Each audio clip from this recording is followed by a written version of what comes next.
लिखें स्तूप के बारे में दो तीन बातें कि गुप्त काल में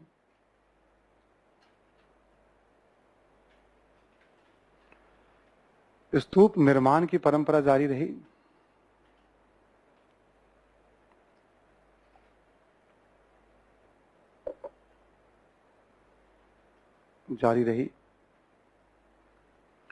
जैसे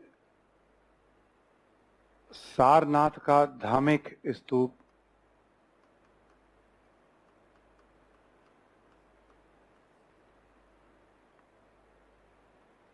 सारनाथ का धामिक स्तूप, ठीक है, और राजगृह में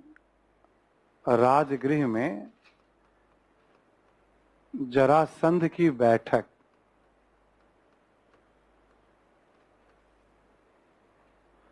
जरासंध की बैठक नामक स्तूप।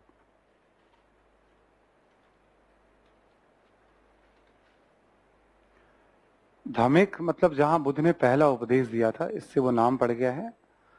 और राजगृह वाले स्तूप को लगता था जरासंध बहुत पावरफुल एक योद्धा रहा है ना। महाभारत का एक जाना माना पात्र है जरासंध, शक्तिशाली काफी था, तो भाई ठीक है वो बैठता होगा तो लोग लोकल भाषा में ये जरासंध की बैठक, ठीक, ऐसे नाम दे दिया गया उसे, है ना। तो इसका एग्जाम्पल मिलता है। अगला पॉइंट लिखें आप। पूर्ववर्ती काल की तुलना में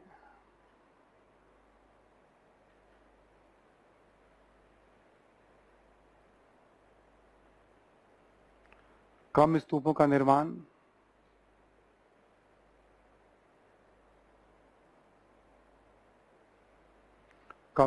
निर्माण, तथा कलात्मक दृष्टिकोण से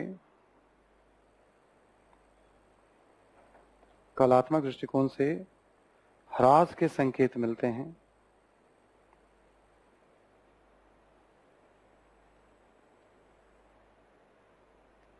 कलात्मक दृष्टिकोण से ह्रास के संकेत मिलते हैं।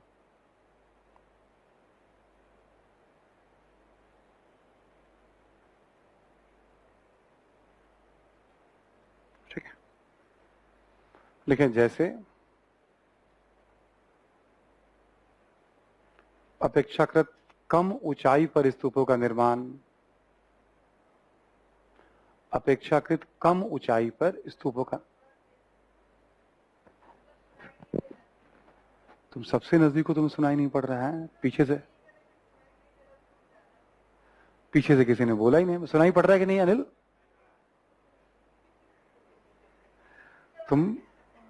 कान तुम्हें दिखाना पड़ेगा अपना, है ना।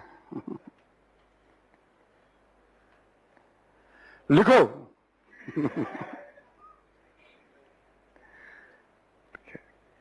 कलात्मक दृष्टिकोण से ह्रास के संकेत, जैसे अपेक्षाकृत कम ऊंचाई पर स्तूपों का निर्माण, कौमा पक्की ईंटों से स्तूपों का निर्माण।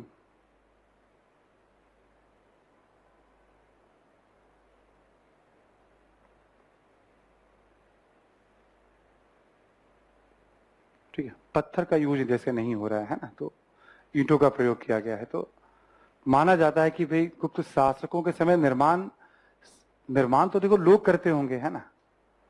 शासकों के द्वारा तो हिंदू धर्म को या मंदिरों को अधिक मतलब प्रोत्साहित किया गया है।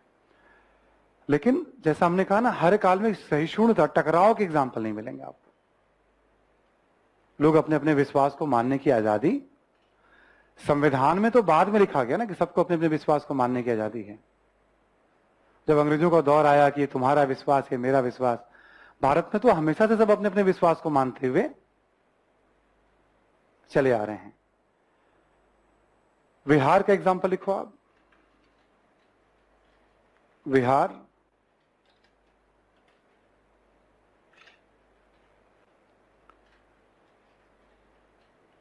लेकिन गुप्त काल में महाराष्ट्र के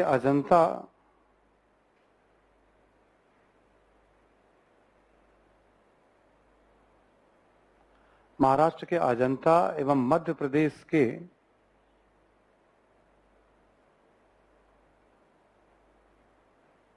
उदयगिरी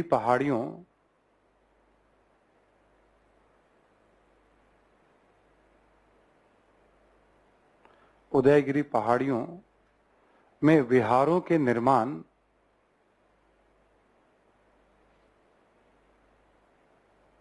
के साक्ष्य मिलते हैं।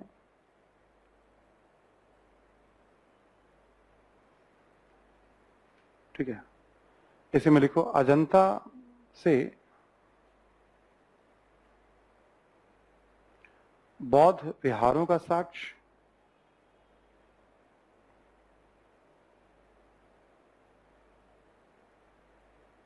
तथा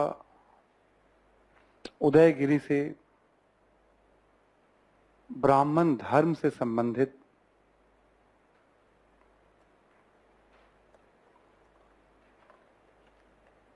विहारों के साक्ष्य।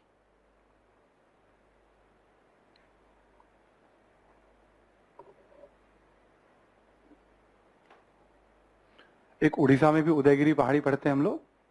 ठीक है, एक और लिख लो इसमें एग्जाम्पल, विहार में ही लिखो गुप्त काल में ही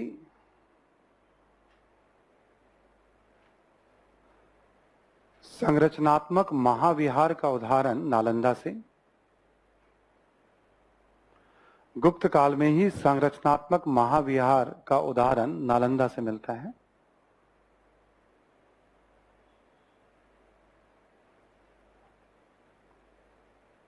यानी पहाड़ों को काटकर नहीं बनाया गया है ना। संरचनात्मक का मतलब हो गया ईंटों से महाविहार। महाविहार जहां भिक्षु रहते भी थे और वो शिक्षा का भी केंद्र।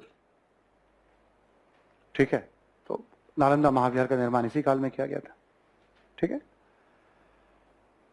लिखो आप जरा नेक्स्ट, मंदिर स्थापत्य।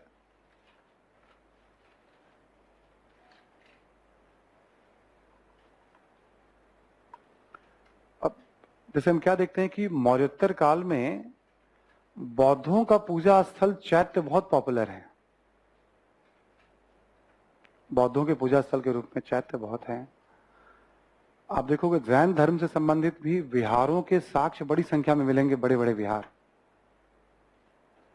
पर मौर्योत्तर काल तक यदि हम स्थापत्य की बात करें हम, तो हिंदू धर्म से संबंधित स्थापत्य आपको कोई प्रभावी दिखाई नहीं पड़ने जा रहा है।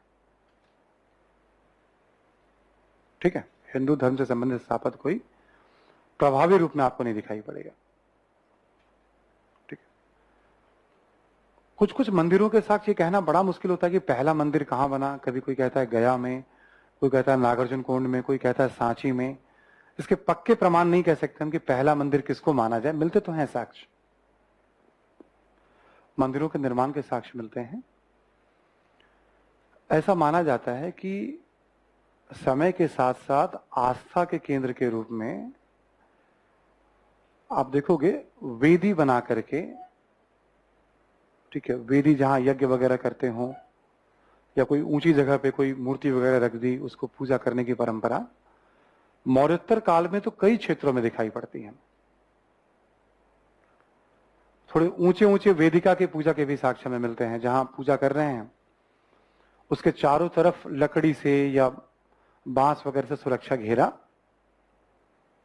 मतलब सार्वजनिक पूजा स्थल की जानकारी मिलती है मौर्योत्तर काल में। आप कभी कभी देखते होंगे ग्रामीण क्षेत्रों में एक चौरा सा बना होता है जहां तुलसी जी का पौधा जो है उसके ऊपर। ठीक है, तो उस तरह की जो वेदिका है या चौरस है, उस तरह के भी साक्ष्य मिलते हैं हमें। देखो आम जन में जो परंपरा होती है तो बहुत लंबे समय तक चलती रहती है ना। इतिहास में ज्यादातर इतिहास हम खास खास बातों का ही पढ़ रहे होते हैं। किसी भी दौर में खास लोगों की बात तो पढ़ रहे हैं ना इतिहास में हम। ठीक है, लेकिन जैसा हमने कहा कि पहला किसको माना जाए इसको अभी दावे से नहीं कह सकते हम। और स्थापत्य के दृष्टिकोण से कोई बहुत आकर्षक हमें दिखाई भी नहीं पड़ रहा है। बट गुप्त काल में भी ग्रेजुअल ही इवॉल्व होगा। गुप्तों का शासन भी लगभग मान के चलो 200 साल तो रहा ही। 275 से 550, पौने 200 साल तो शासन था ही गुप्तों का भी। ठीक है, तो इस काल में ग्रेजुअली और धीरे धीरे एक ऐसा दौर आता है, देवघर में दशावतार मंदिर है, ठीक है, वहां पे मतलब मंदिर स्थापत्य, उत्तर भारत के मंदिरों से जुड़ी हुई सारी विशेषताएं आपको दिख जाएंगी। सामान्य विशेषताएं क्या होती है मंदिरों की बात करें हम, तो एक प्लेटफॉर्म पे ऊंचाई पे मंदिरों का निर्माण होता है, चबूतरे पर। चबूतरे को आप जगती, अधिष्ठान ऐसे करके प्लेटफॉर्म, जो भी जहां मंदिर बनता है, आप देखोगे जब ऊंचाई पे होगा तो मंदिर में जाना है तो ऑब्वियस है आप सीढ़ियां बनाई जाएंगी ताकि आप चढ़ के जा पाए। नॉर्मली जो कोई मंदिर होता है, सामान्य मंदिर देखोगे तो एक भवन हो गया वहां पे, है ना, जिसे हम गर्भगृह कहते हैं, ठीक है, जहां मुख्य देवता की मूर्ति जो है स्थापित होती है, ठीक है। प्रवेश द्वार, मंदिरों में प्रवेश द्वार जहां से आप प्रवेश करेंगे वहां पे भी कुछ ना कुछ अलंकरण वगैरह मिल जाएंगे आपको। अक्सर शंख का, कमल का, गंगा यमुना स्नान को बड़ा पवित्र माना गया है ना। और जो जहां आप मूर्ति रखी हुई देवता के वहां प्रवेश करते हैं आप, तो देवता के चारों तरफ परिक्रमा या फिर मंदिर के दीवारों के चारों तरफ परिक्रमा, एक प्रदक्षिणा का भी। शुरू में जो छत होती थी वो सपाट होती थी मंदिरों में उत्तर भारत में, फिर वो एक रेखीय जैसे शिखर की तरह टावर जो होता है, मतलब ठीक है, जो आज मंदिरों में हम देखते हैं टावर जैसा जो बना होता है ना, वो शिखर बनना शुरू होगा। उसे मतलब शिखर शैली भी कहा गया गुप्त काल में, बनना गुप्त काल में ही शुरू हो जाएगा, ठीक है। ऊपर एक डिस जैसा, कमल की आकृति जैसा एक धातु रखा रहता है, वो गोलाकार में, वो उसे अमलक कहते हैं। उसके ऊपर कलश होता है। जल का एक महत्व है, कमल का अपना एक धार्मिक महत्व है ना। तो आस्था के केंद्र के रूप में धीरे धीरे मंदिरों का विकास हिंदू समाज में हुआ, ठीक है। और मंदिरों की जो कल्पना की गई है वो शरीर की तरह कल्पना की गई है, ठीक है। जैसे मतलब अलग अलग हिस्सा, जैसे आप चबूतरे तक का जो हिस्सा माना गया है वो एक तरह से थाई शरीर का जो हिस्सा है, मतलब शरीर की तरह कल्पना की गई है ऐसे देखा जाए तो। उधर का जो हिस्सा है वो गर्भगृह माना जाता है ना। थोड़ा ऊपर की तरफ आए हिस्सा तो शिखर का हिस्सा हो जाता है, ऊपर चले जाए तो अम्लक और कलश का हिस्सा हो जाता है। मतलब एक तरह से शरीर या जीवन की प्रतिकृति बनाने की कोशिश की गई उसे, मंदिरों को। समय के साथ साथ उसमें बहुत सारी चीजें मंदिरों में जुड़ती चली जाएंगी। गुप्त काल में ही एक पंचायतन शैली का मंदिर उभर कर आएगा। एक मुख्य देवता के मंदिर होंगे और 4 और भी उसमें सहयोगी देवता के मंदिर होंगे, 5 मंदिर बनेंगे। इसके साथ साथ समूहों में मंदिर बनने लग जाएंगे पूर्व मध्य काल में। बड़ी संख्या में मंदिर बनेंगे एक जगह। और मंदिर निर्माण की बहुत सारी क्षेत्रीय शैलियां भी, जैसे खजुराहो शैली, उड़िया शैली, सोलंकी या गुजरात की शैली, ऐसे करके बहुत सारी शैलियां उभर कर सामने आएंगी। इन सबको नागर शैली कहा गया है। महाराष्ट्र आंध्र वाले इलाके में जो शैली उभर कर आई उसे बेसर शैली कहा गया है। कृष्णा नदी के दक्षिण में जो शैली उभर कर आई उसे द्रविड़ शैली कहा गया है, ठीक है। और मंदिरों के निर्माण पे भी तांत्रिक संप्रदाय वगैरह का प्रभाव आपको अच्छा खासा दिखेगा पूर्व मध्यकाल में, है ना। तो गुप्त काल और पूर्व मध्यकाल जो है मंदिर स्थापत्य के लिए विशेष तौर पर जाना जाता है। प्रारंभिक परीक्षा, मुख्य परीक्षा, दोनों में, मुख्य परीक्षा में तो प्रश्न नहीं आया अभी तक, प्रारंभिक परीक्षा में अक्सर प्रश्न पूछा जाता है यहां से, और मुख्य परीक्षा में भी क्वेश्चन कभी भी आ सकते हैं कोई, ठीक है। तो जरा एक बार हम लोग लिखते भी जाएंगे, इसको समझते भी जाएंगे हम लोग, है ना। लिखिए आप जरा मंदिर स्थापत्य लिखें। मौर्योत्तर काल में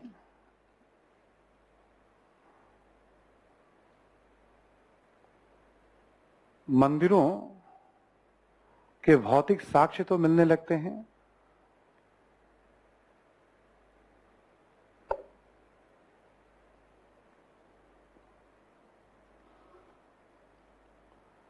भौतिक साक्ष्य तो मिलने लगते हैं, लेकिन स्थापत्य के दृष्टिकोण से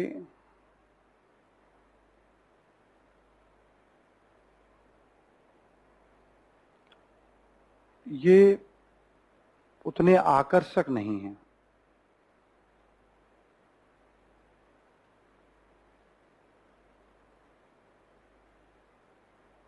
ठीक है, स्थापत्य के दृष्टिकोण से ये उतने आकर्षक नहीं है। लिखें अगला पॉइंट, गुप्त काल में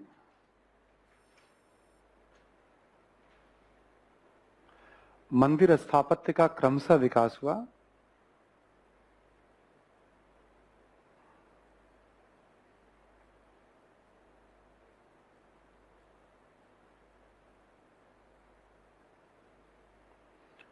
और उत्तर भारत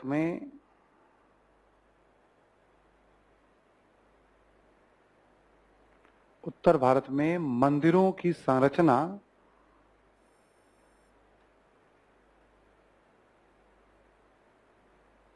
से संबंधित सभी महत्वपूर्ण विशेषताएं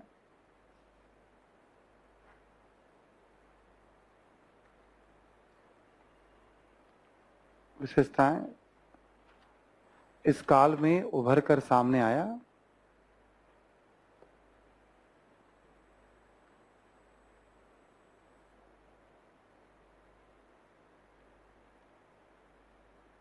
ठीक है, एक बार लिख लीजिए आप जरा नेक्स्ट पॉइंट कि संरचना से संबंधित महत्वपूर्ण विशेषताएं,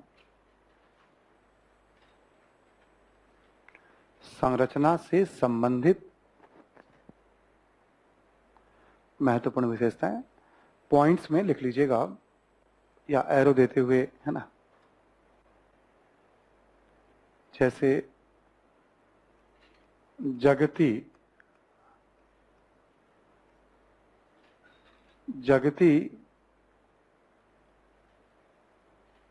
या अधिष्ठान, जगती या अधिष्ठान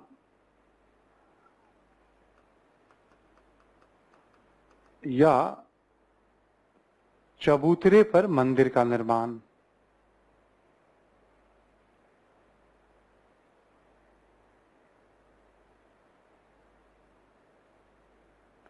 कोई भी एक मंदिर को ना, आजकल के भी मंदिर को बस ढंग से कभी देख लीजिएगा। कोई भी आर्किटेक्चर जब पढ़ते हैं आप, एक नजर आप उसे ठीक है दौड़ा लीजिएगा।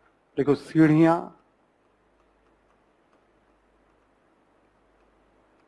मंडप या अर्ध मंडप,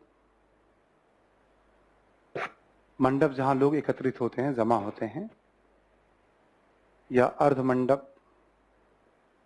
ठीक है, पिलर बना होता है प्रायः जब मंदिर में प्रवेश करने के पहले जो हिस्सा होता है, जो बना होता है, उसे हम मंडप या अर्ध मंडप, है ना। देखें गर्भगृह, जहां मुख्य देवता की मूर्ति स्थापित होती है,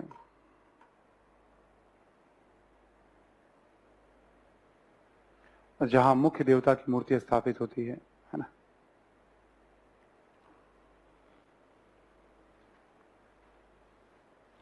लिखे प्रवेश द्वार,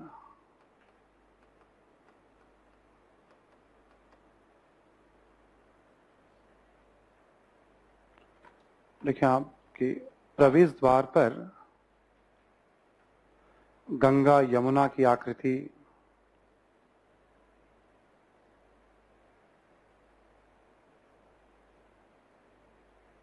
तथा कलश, कमल इत्यादि के द्वारा अलंकरण।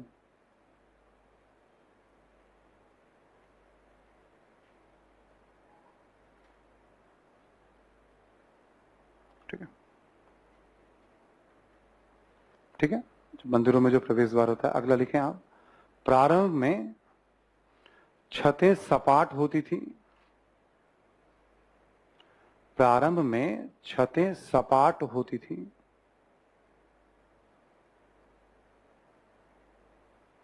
ठीक है, सपाट होती थी। आगे चलकर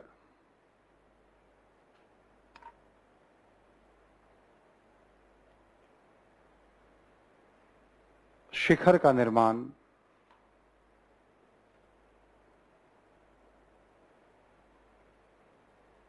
शिखर का निर्माण।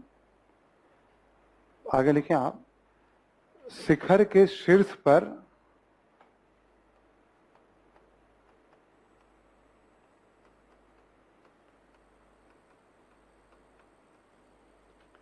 शिखर के शीर्ष पर अम्लक एवं कलश,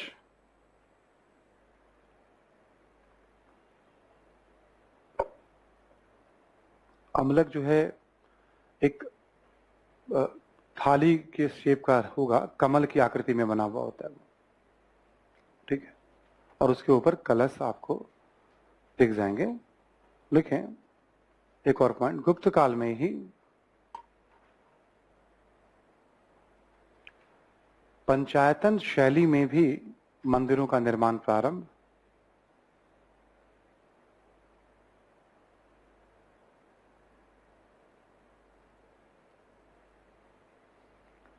पंचायतन शैली में भी मंदिरों का निर्माण प्रारंभ। इसी में लिखे मुख्य देवता के साथ साथ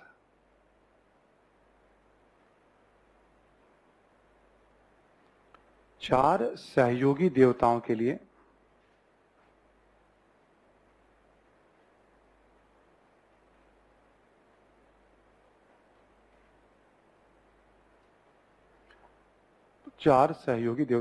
मंदिर।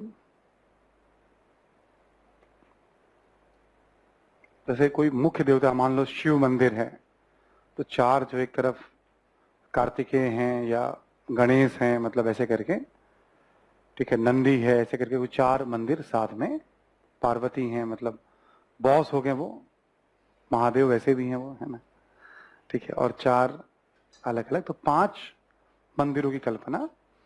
कभी कभी ऐसा कहा जाता है कि समाज में, ठीक है, इस तरह की जो चीजें थी वो सामाजिक संबंधों को रिफ्लेक्ट करती हैं, तो देवताओं का भी वर्गीकरण वैसे किया गया है ना। ये सामान्य विशेषताएं आपको गुप्तकालीन मंदिरों में दिखाई पड़ेंगी या उत्तर भारत के मंदिरों में दिखाई पड़ेंगी। गुप्त काल के बाद ये सारी विशेषताएं और विशाल आकार में, अलंकरण के साथ और कुछ क्षेत्रीय विशेषताओं के साथ, ये सब तो रहना ही रहना है। कुछ कुछ नई नई बातें इसमें जुड़ जाएंगी, वो नागर शैली कहलाएगा। गुप्तकालीन मंदिरों को शिखर शैली कहते हैं। नागर शैली में हम बात करेंगे 3 टाइप ऑफ शिखर की बात हो जाएगी। प्रदक्षिणा पथ के भी अलग अलग टाइप का उल्लेख उसमें मिलेगा, तो वो जब अगले राउंड में आऊंगा मैं भी, तो क्या क्या चेंजेस और इसमें दिखाई पड़ता है वो सब बताऊंगा मैं आपको, ठीक है। इसी में लिखें आप गुप्तकालीन मंदिरों, कुछ प्रमुख मंदिरों के उदाहरण,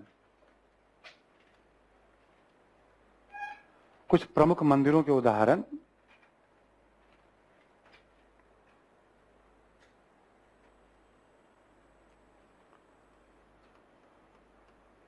एक तरफ ना प्लेस लिखते जाना है, टिगुआ, एरन, उदयगिरी, ठीक है, उदयगिरी, झांसी, जो अब ललितपुर में वैसे, ठीक है, टिगुआ, एरन, उदयगिरी, झांसी, नाम लिख लीजिएगा आप, है ना, भूमरा, नचना कुठार,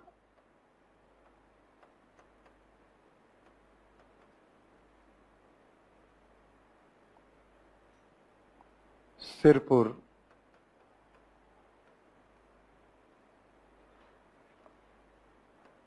भीतरगांव, ये कुछ प्रमुख स्थल हैं, ठीक है, गुप्तकालीन। टिगुआ में विष्णु मंदिर, ये टिगुआ, ये आपका सब, ये पड़ेगा आपका मध्य प्रदेश में, ठीक है। विष्णु मंदिर, एरन में भी आपका विष्णु मंदिर है। उदयगिरी में वराह, विष्णु का जो अवतार है।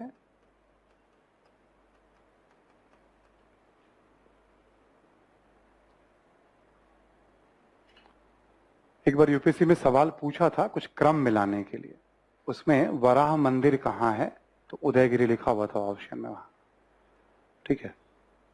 10 वर्षों के भीतर ही पूछा गया था। झांसी में दशावतार मंदिर है, विष्णु मंदिर हो गया ये भी, ठीक है।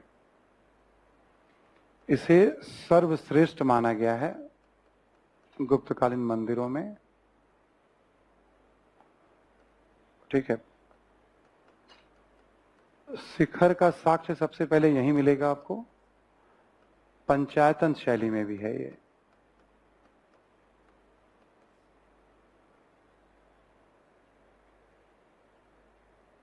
दशावतार मंदिर मतलब गुप्त के मंदिरों में सबसे, ठीक है। कई जगह ललितपुर लिखा रहता है, झांसी से कट के डिस्ट्रिक्ट बना है ललितपुर, हाँ, ठीक है। बट झांसी पुरानी किताबों में जैसे डिस्ट्रिक्ट तो बनते रहते हैं ना, मतलब नए नए जिले तो बनते रहते हैं, ठीक है। भूमरा जो है आपका ये भी मध्य प्रदेश में ही है, बट भूमरा में शिव मंदिर है।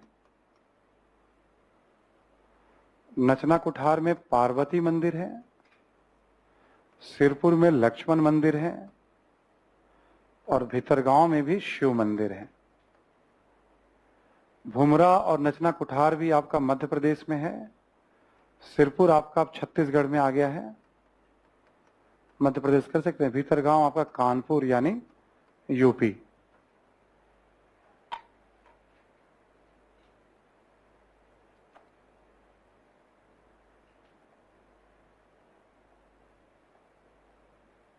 ठीक है, नाम आपको ध्यान रखने पड़ सकते हैं कभी, है ना।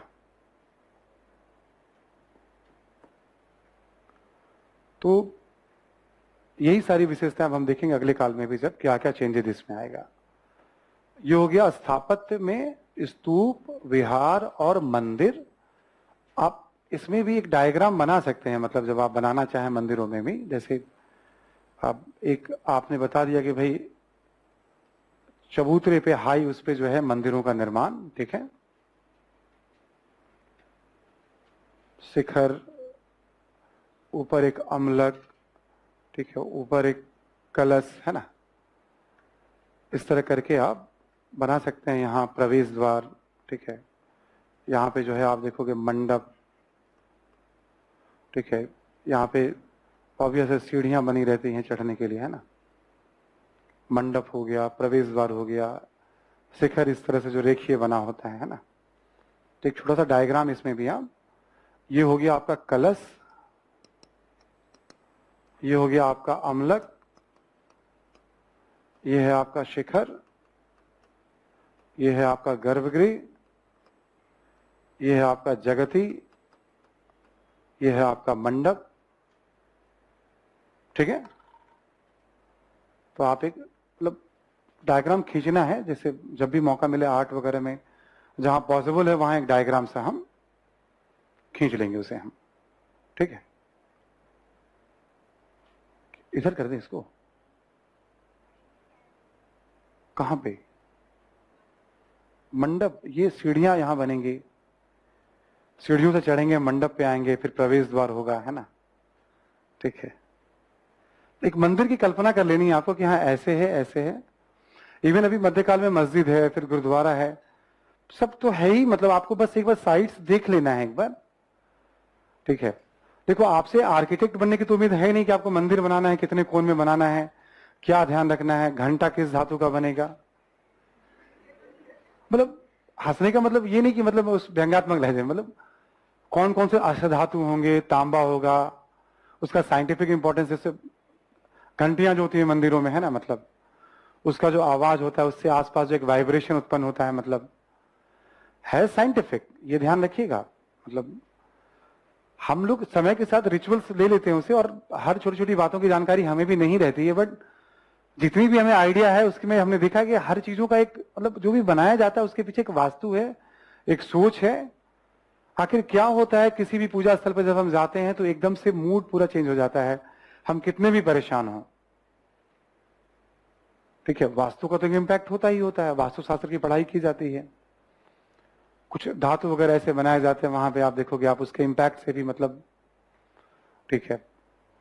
तो ये एक सच है, मतलब कहीं भी जाए आप, जैसे गुरुद्वारे वगैरह में हमने देखा है, मतलब कभी कभी जाना हमारा भी खाली वक्त में हुआ है, तो वो वाइट का जो कॉन्सेप्ट है वहां का, और साफ सफाई जाते ही एकदम से लगेगा जैसे आप, ठीक है, एक चेंज सा हो गया मतलब। तो बहुत सारे रीजन माने जाते हैं मंदिरों के पीछे, जैसे कि बहुत सारे लोग साधक होते हैं जो वहां सही अर्थों में मतलब साधना करते हैं। लोग वहां जाते ही अच्छे मन से, पॉजिटिव, नेगेटिव मन से भी लोग जाते होंगे पूजा स्थल पे, बट लोग जाते ही पॉजिटिव। तो कहा जाता है जहां आप सब पॉजिटिव वाइब से हो तो वहां का वैसे ही वातावरण पॉजिटिव हो जाता है। तो लोगों ने ऐसी जगह बनाई है। प्लस मकसद क्या होता है इसके पीछे, कोई मिलने जुलने की जगह हो जहां समाज के लोग एकत्रित हो पाए, कल्चरल एक्टिविटी हो, कोई सामाजिक निर्णय हो। कोई भी धार्मिक स्थल बनाए जाते हैं तो उसके पीछे समाज संस्कृति के को लेकर एक व्यापक उद्देश्य होता है उसका। महज पूजा पाठ ही केवल एक उद्देश्य नहीं होता है उसका, उसी के माध्यम से समाज बंधता भी है। हर पूजा स्थल के साथ ये होता है। ठीक है, तो हम लोग लेते हैं एक छोटा सा ब्रेक, छोटा ही होगा ब्रेक, 10 मिनट के पहले ही मैं क्लास ज्वाइन कर लूंगा, है ना। तो हम लोग बात कर रहे थे अभी गुप्तकालीन स्थापत्य। अभी बात करते हैं हम लोग चित्रकला। चित्रकला में हम सबसे पहले हम अजंता की बात लेते हैं, है ना। शीर्षक दीजिए आप, लिखें आप, गुप्त युगीन चित्रकला।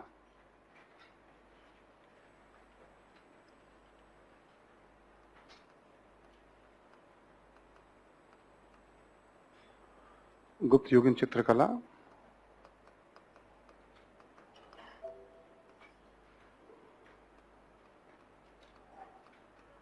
अजंता और बाघ।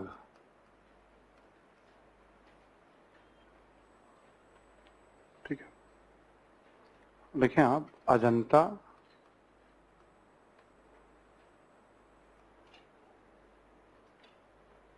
हाँ, अजंता के बारे में लिखें आप कि महाराष्ट्र के औरंगाबाद में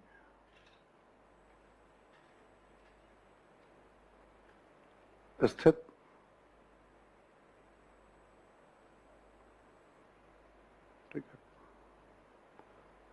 कॉमा देकर लिखें कि यहां से हीनयानी एवं महायानी विहार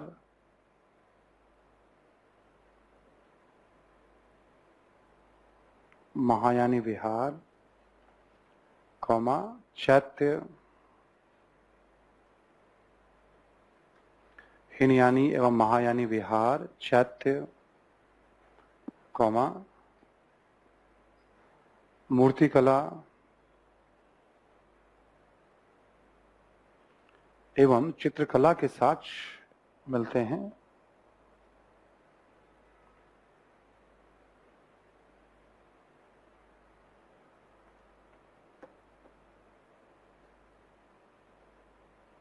ठीक है, मूर्तिकला एवं चित्रकला के साक्ष्य मिलते हैं।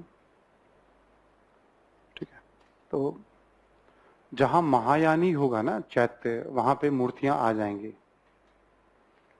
तो अजंता की जब बात करते हैं ना, अजंता जो है प्राचीन भारतीय कला या प्राचीन भारतीय बौद्ध कला का एक प्रतिनिधि स्थल है। तो वहां पे आपको विहार भी मिल रहे हैं, वहां चैत्य भी मिल रहे हैं। चैत्य मिलेंगे तो उसमें स्तूप भी मिलेंगे आपको। ठीक है, जहां महायानी चैत्य है या विहार है वहां मूर्तियां भी मिलेंगी आपको। और वहां गुफाओं के दीवारों पर, छतों पर चित्रकला के भी साक्ष्य, यानी कला के अलग अलग रूपों की जानकारी हमें वहां से स्थापत्य कला, मूर्ति कला और चित्रकला तीनों के प्रमाण मिलते हैं हमें। इसलिए अपने परिचय में ये बताया आपको कि कभी अजंता कला करके ही प्रश्न पूछे जा सकते हैं। देखें, कलात्मक महत्व के कारण ही, इसी में लिखिए, कलात्मक महत्व के कारण ही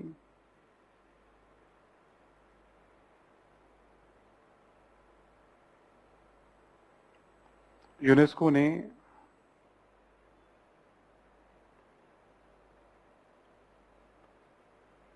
इसे विश्व विरासत सूची में स्थान दिया है। यूनेस्को ने इसे विश्व विरासत सूची में स्थान दिया है।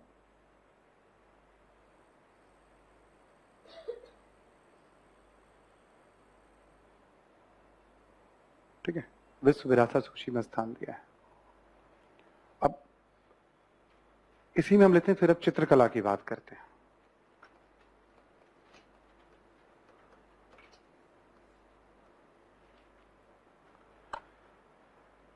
देखिए, अजंता के विभिन्न गुफाओं से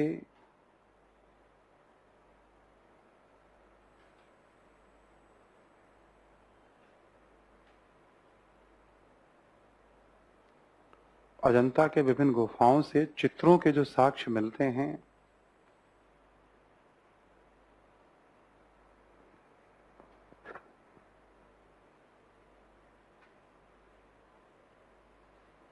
उसका संबंध सेकेंड सेंचुरी बीसी से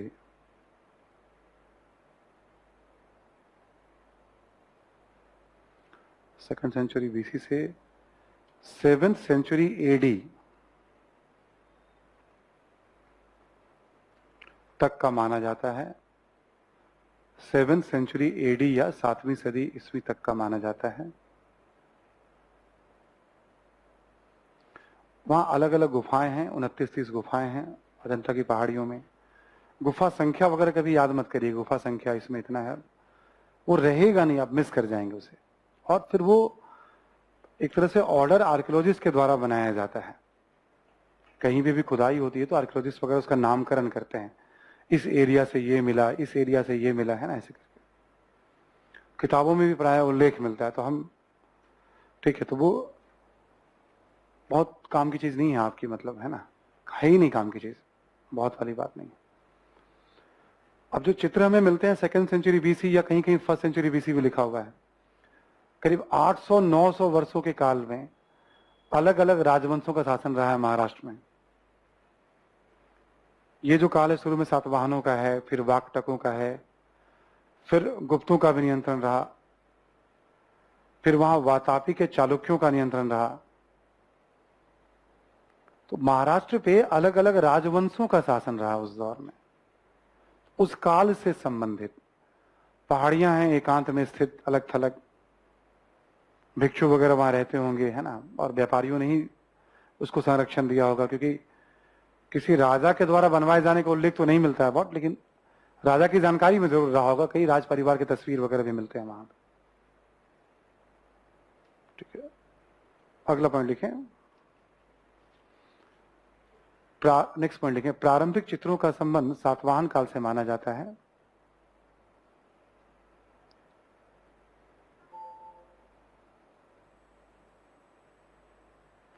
प्रारंभिक चित्रों का संबंध सातवाहन काल से माना जाता है।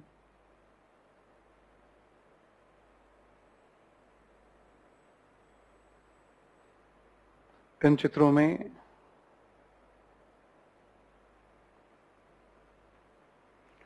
प्रकृति के विभिन्न पक्षों का चित्रण,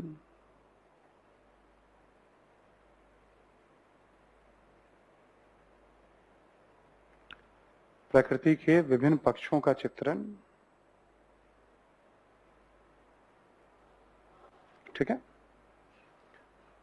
प्रकृति के विभिन्न पक्षों का चित्रण, कौमा, आम जनजीवन तथा राज परिवार से संबंधित कुछ चित्र भी मिलते हैं।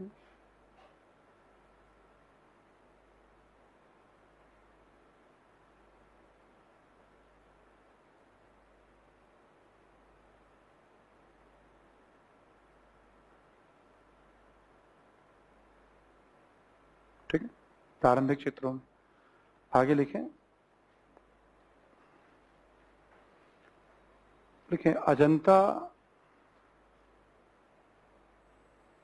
से प्राप्त सर्वोत्कृष्ट चित्रों का संबंध सर्वोत्कृष्ट चित्रों में अधिकांशता का संबंध गुप्त काल से है।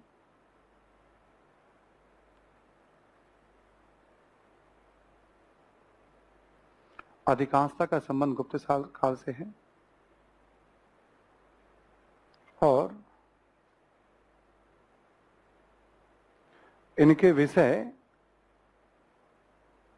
बौद्ध धर्म से संबंधित है।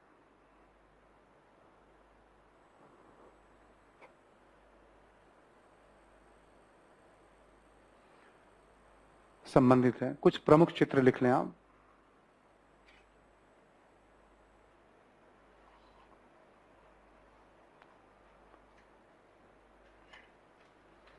कुछ प्रमुख चित्र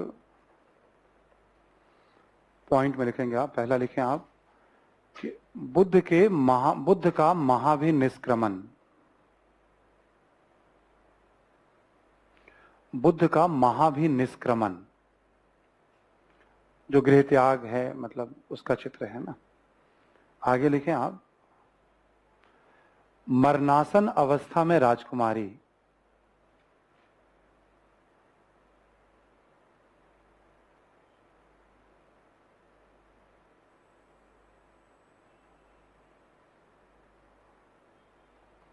ठीक है। नेक्स्ट लिखें आप माता एवं शिशु का चित्र।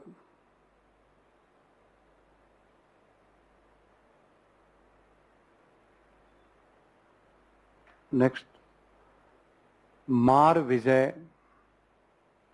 मार देवता के बारे में बताया था मैंने आपको। मार विजय। नेक्स्ट पद्मपानी अवलोकितेश्वर।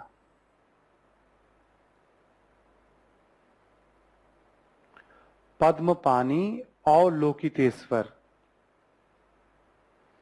ये एक बार यूपीएससी प्री में आ चुका है। बहुत खूबसूरत चित्र है ये।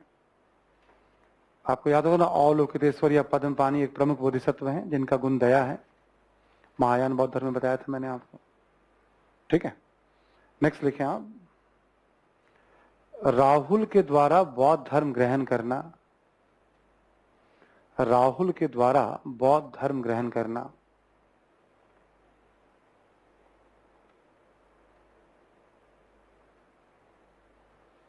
राहुल के द्वारा बौद्ध धर्म ग्रहण करना। ठीक है, इत्यादि।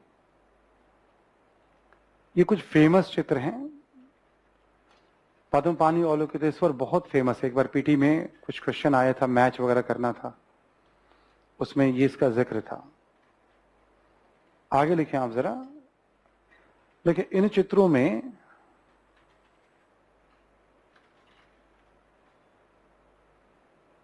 मानवीय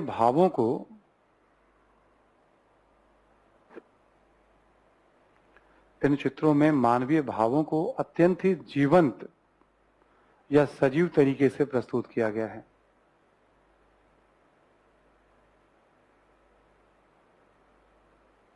अत्यंत ही जीवंत या सजीव तरीके से प्रस्तुत किया गया है।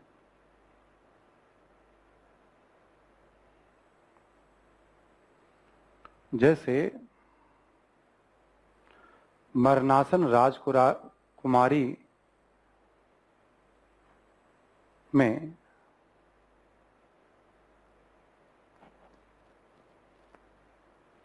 वियोग का भाव, वियोग एवं विरह का भाव, दुख का भाव और बिछड़ने का भाव, मतलब उन भावों की बड़ी तारीफ होती है। जैसे लगता है कि बस अब वो मरने वाली हैं, दुख भी है और अब हम बिछड़ जाएंगे हम। ठीक है, तो लोग कहते हैं बहुत जीवंत, हजारों साल पुराने चित्र हैं, बट जैसे लगता है कि अभी की कोई बात हो, इस तरह का एहसास कराते हैं वो चित्र। कहना है कुछ तुम्हें? नहीं। आगे लिखें आप इसी में एक एग्जांपल और। महाभिनिष्क्रमण में वैराग्य का भाव,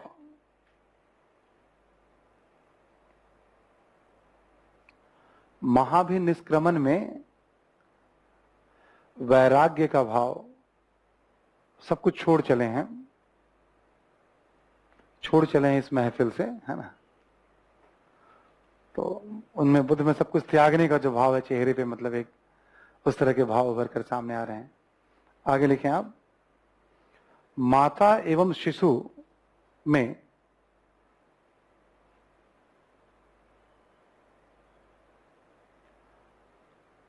वात्सल्य भाव, या बच्चों के प्रति प्रेम,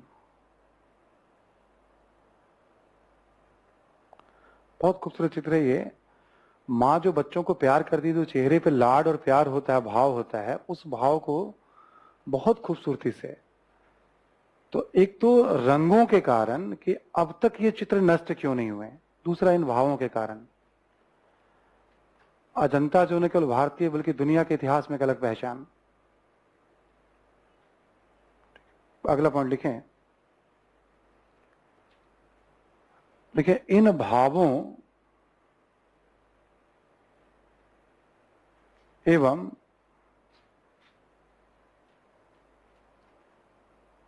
रंगों की चमक के कारण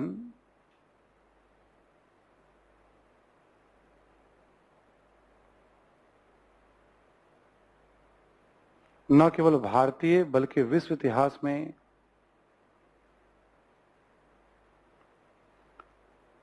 अजंता का एक विशिष्ट स्थान है।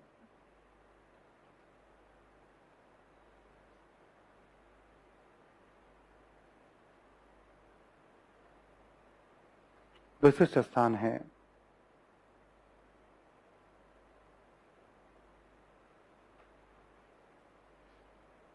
आगे लिखें।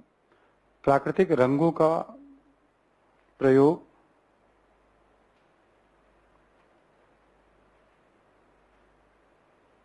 जैसे गुलाबी,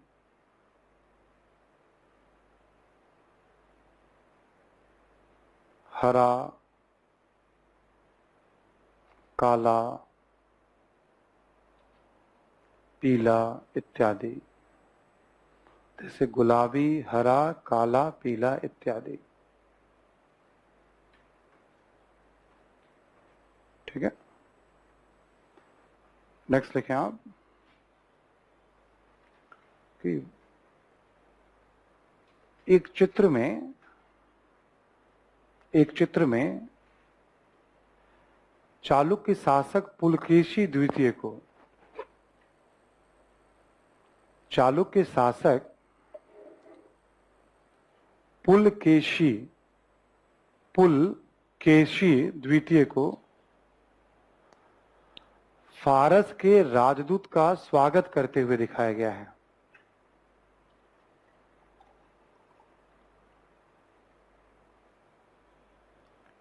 फारस के राजदूत का स्वागत करते हुए दिखाया गया है।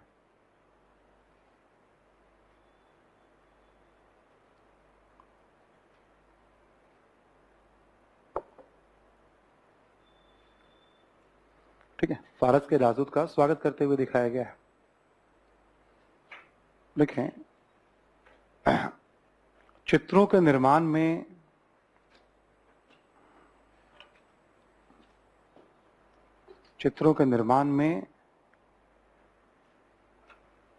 फ्रेस्को,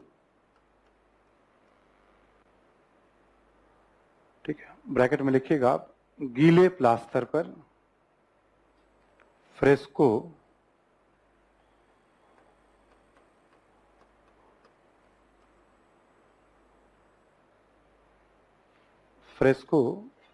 एवं टेम्पेरा, सूखे प्लास्टर पर।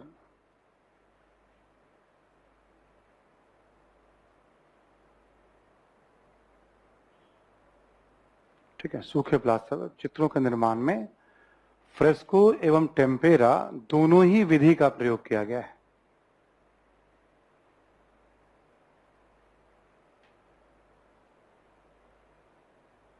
दोनों ही विधि का प्रयोग किया गया है। ठीक है, ये वर्ड है, कभी आपसे पीटी में पूछ सकता है ये क्या होता है। ठीक है, चित्रों के निर्माण में एक विधि होती है, या तो गीला करके जो पेंट बनाया जाता है फिर सुखाया जाता है, या फिर बेस सूखा तैयार किया जाता है उस पर पेंट बनाया जाता है। प्रोसेस है लंबा चौड़ा। ठीक है, आपने पहले ही कहा आपको कि कई चीजों में उसका टेक्नोलॉजी है, भाई क्या क्या यूज करोगे आप उसमें, है ना। जो खास बात है वो ये कि मान लो गुप्तकालीन चित्र हैं या 6ठी सदी 7वीं सदी, 1500-1600 वर्षों के बाद भी, ठीक है, चित्रों की चमक बनी हुई है, उस पर रंगों में कुछ नहीं किया गया है। इस पे खूब चर्चा होती है कि कैसे रंग बनाया गया होगा उस समय। ठीक है, गुफा के अंदर ही है, बट गुफा के अंदर भी आप इतने 100 वर्षों तक आपकी चमक बनी हुई है रंगों की। इसलिए कहा जाता है कि प्राचीन चीजों में कई ऐसी चीजें जो विलुप्त हो गई या ज्ञान हमें पता नहीं है। ठीक है, प्राकृतिक रंग ही है वो, तो किस तरह से बनाया गया होगा वो। अब ये भी एक पहेली है। जैसे आपको याद होगा थोड़ी देर पहले मैंने कहा था दिल्ली में एक लौह स्तंभ है चंद्रगुप्त द्वितीय का। यदि वो मान लिया जाए तो आज के रेट में 1500 साल पुराना वो भी हो गया। चंद्रगुप्त द्वितीय के हिसाब से देखा जाए 1600 साल कह लीजिए आप। 1600 साल में उसमें जंग नहीं लगाया आज तक। तो किस तरह से वो इस्पात बनाया गया, वो कौन सी विधि थी। ठीक है, तो ऐसे कई ऐसे ज्ञान के तत्व हैं जो सब मानते हैं कि इतना पुराना है ये, बट किसके पास वो ज्ञान था, वो ज्ञान कैसे विलुप्त हो गया या। ठीक है, तो इस तरह के बहुत सारे प्रश्न जैसे हमने कहा ना कि उभरते हैं। ठीक है, तो अतीत के अध्ययन में, ठीक है, इन सब प्रश्नों के उत्तर को भी तलाशा जाता है। अतीत की वो चीजें जो बहुत उपयोगी हो सकती हैं हमारे जीवन में, उनमें कई चीजें विलुप्त हैं, कई चीजें आज हमारे जीवन में है। जैसे हम योग और आयुर्वेद की बात करें हम, तो कोई शक ही नहीं है, मतलब हम अपनी बात तो कर ही नहीं, अब तो पूरी दुनिया में इसकी चर्चा होती है। कोरोना पीरियड में सबने इसके महत्व को कम से कम, प्राणायाम तो थोड़ा बहुत सबने सीख ही लिया जिसको कोरोना हुआ था, मतलब कि भाई श्वास की विधि जिससे लंग्स को थोड़ा हम, ठीक है, हर चीज का अपना महत्व है। एक्सरसाइज वगैरह करते हैं हम, एरोबिक्स वगैरह, जिम, दौड़ना, भागना, उसका अपना महत्व है। योग का अपना महत्व है, प्राणायाम का अपना महत्व है, ध्यान का अपना महत्व है। हर चीज शरीर के अलग अलग हिस्सों में अलग अलग उसका। रेसलिंग का अपना महत्व है ना। रवि बैठा हुआ आगे सोचा कि रेसलिंग की बात ही नहीं कर रहे हैं, मैं रोज करने जा रहा हूं। ठीक है ना। सर तुम भी कुछ करते हो क्या, तुम भी कुछ जिम वगैरह जाते हो क्या। नहीं, ठीक है, तो अपना महत्व है ना। तो कई चीजों का अपना महत्व तो है ही। इसलिए मैं कह रहा हूं आपको कुछ बातें, जैसे लौह स्तंभ वाली बातें, इसकी कलर वाली बातें, कि भाई क्या था और कैसे लुप्त हुआ वो। ठीक है, आगे लिखिए हम बाघ की चित्रकला। अब देखो अजंता कला पे आपसे सवाल आएगा कि जैसे बौद्ध कला का एक प्रतिनिधि केंद्र रहा है अजंता, मान लो, तो वहां पे मूर्ति कला का जिक्र, विहार का जिक्र, चैत्य का जिक्र, प्लस चित्रकला का जिक्र। चित्रकला तो काफी कुछ बता देंगे। अब आप अभी हमने तुरंत आपको बताया था चैत्य और विहार है वहां पे, हीनयानी और महायानी। चैत्य का फीचर वगैरह भी बता देंगे, विहार का फीचर भी बता देंगे आप। बुद्ध एवं बोधिसत्व की मूर्तियां मिली हैं एक, आप ऐसे करके, तो वो हो गया अजंता कला के ऊपर।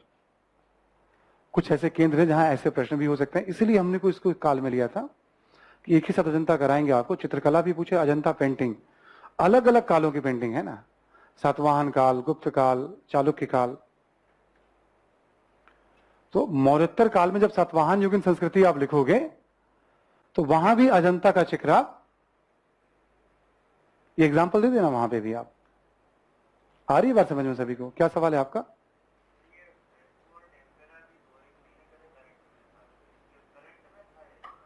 अच्छा, न्यूज में है, मैगजीन में आ जाएगा, अभी आने दो, मैगजीन में रहेगा अपने। एक क्लास जल्दी होने वाली है मेरी, है ना, तो लेट्स सी कि मतलब कब डेट आता है उसका, तो ठीक है, प्लान जो है तो मैगजीन में बताएंगे आपको हम, जो जिक्र होगा उसका। देखिए आप बाघ की चित्रकला के बारे में,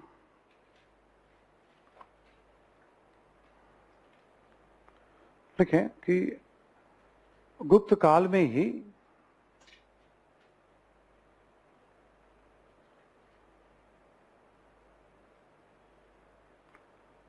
धार जिले में, धार, कुछ किताबों में लिखा रहता है ग्वालियर के नजदीक, है तो दूरी दोनों में, बट कई जगह धार डिस्ट्रिक्ट लिखा हुआ है इसको लेकर के। गुप्त काल में ही धार जिले में बाघ की गुफाओं,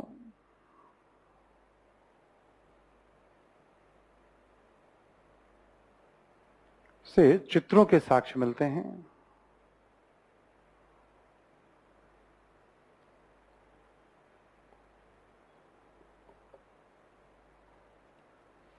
इन चित्रों में आम जनजीवन से संबंधित गतिविधियों को अधिक महत्व दिया गया है।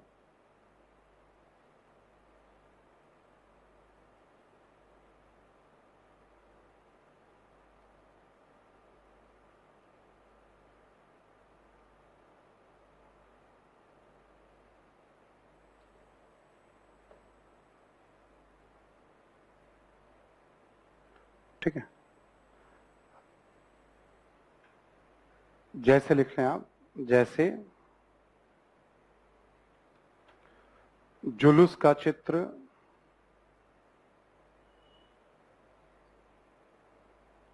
जुलूस जैसे मतलब भीड़ का चित्रण है उसमें, है ना।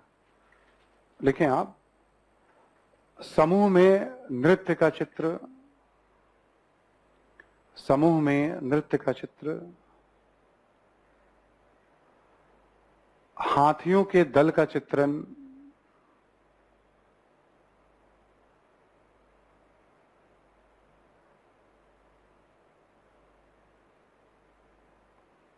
हाथियों के दल का चित्रण इत्यादि कर दीजिए। ठीक है, तो अलग से चित्रकला पे भी सवाल हो सकते हैं, गुप्तकालीन चित्रकला के बारे में, तो आप दोनों को मिला करके आप 150 शब्दों में आराम से लिख ले जाएंगे आप। बाकी प्राकृतिक रंग हर जगह यूज होते हैं। ये भी केव पेंटिंग है, गुफा का मतलब दीवारों पे चित्र है, गुफा चित्रकला का एग्जाम्पल है ये, है ना। मूर्तिकला लिखें आप जरा,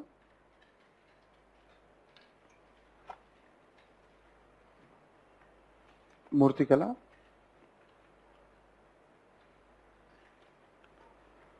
लिखें कि गुप्त काल में भी ब्राह्मण, बौद्ध एवं जैन धर्म से संबंधित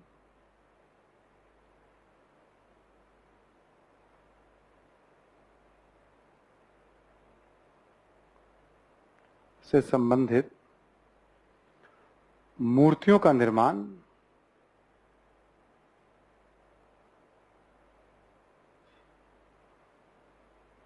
बड़े पैमाने पर जारी रहा।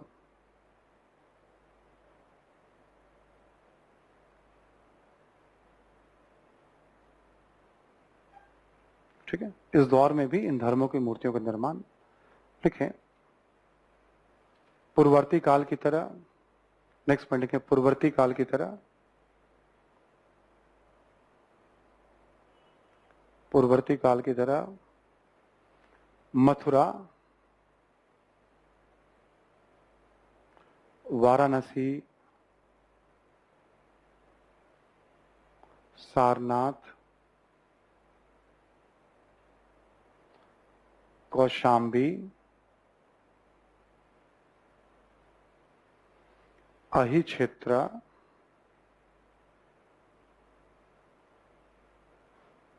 इत्यादि मूर्तिकला या मूर्ति निर्माण के महत्वपूर्ण केंद्र थे।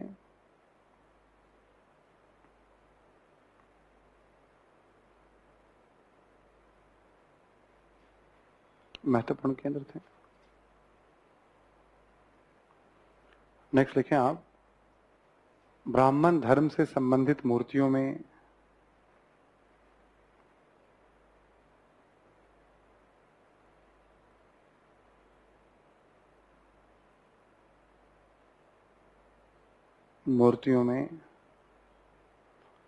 विष्णु एवं उनके विभिन्न अवतारों,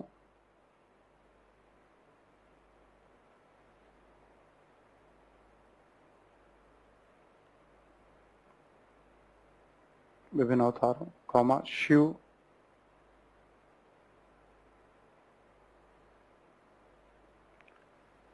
कौमा अर्धनारीश्वर,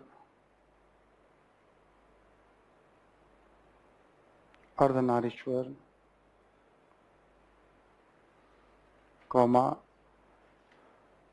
चतुर्भुजी विष्णु, चार भुजाओं वाले विष्णु,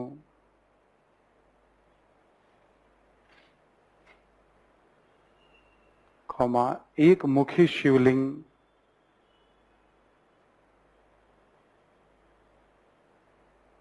एक मुखी शिवलिंग, पार्वती, लक्ष्मी इत्यादि देवी देवताओं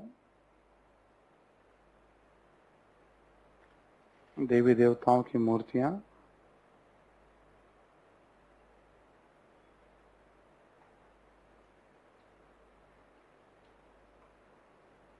ठीक है।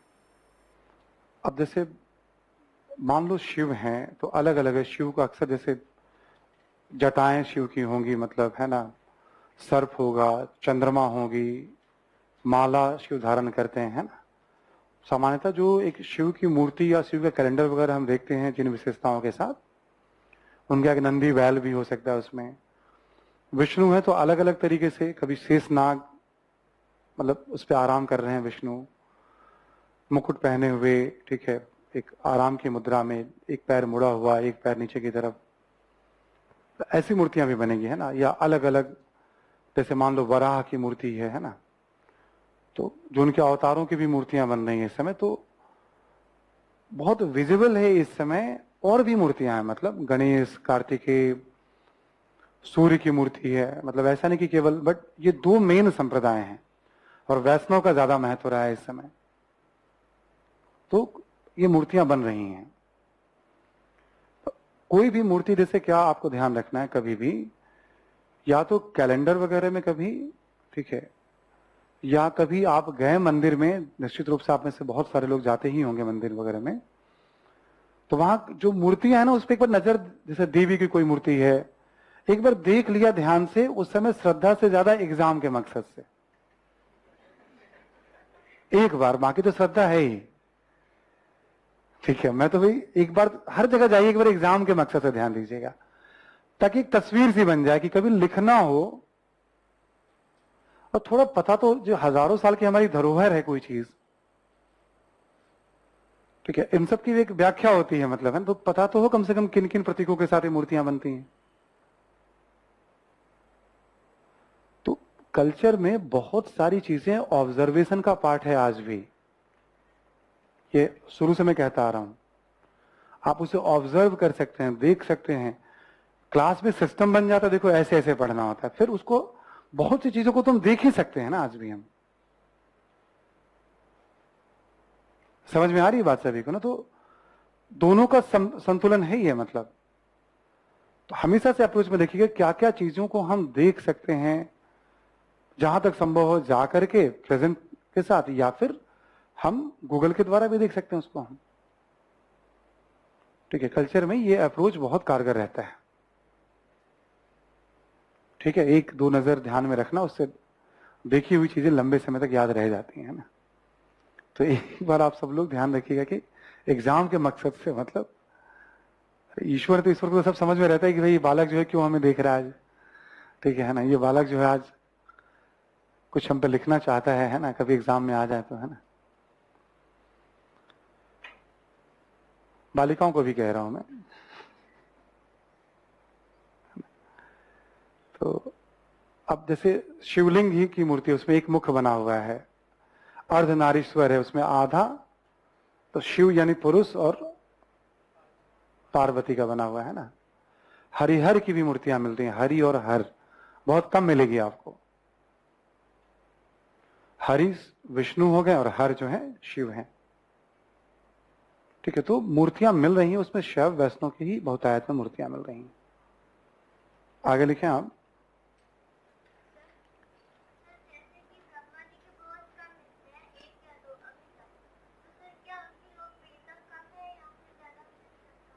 मैं बताऊंगा क्लास के बाद, ठीक है। आगे लिखें आप।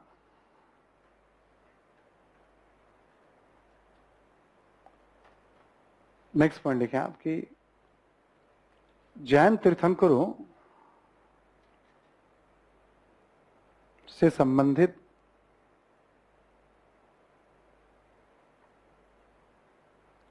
मूर्तियों के साक्ष्य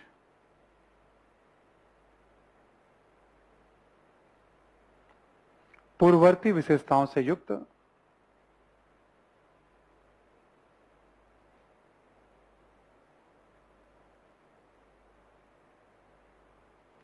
पूर्ववर्ती विशेषताओं से, जो पहले वाली हमने बताया था आपको, आयक, पट, श्रीवत्स, है ना। एक लिख लें आप कॉमा लेकर के कि इसी काल में बाहुबली की मूर्तियों का निर्माण भी प्रारंभ। बाहुबली प्रथम तीर्थंकर हैं, उनके पुत्र हैं ये ऋषभदेव के, ठीक है। बाहुबली की मूर्तियों का निर्माण प्रारंभ।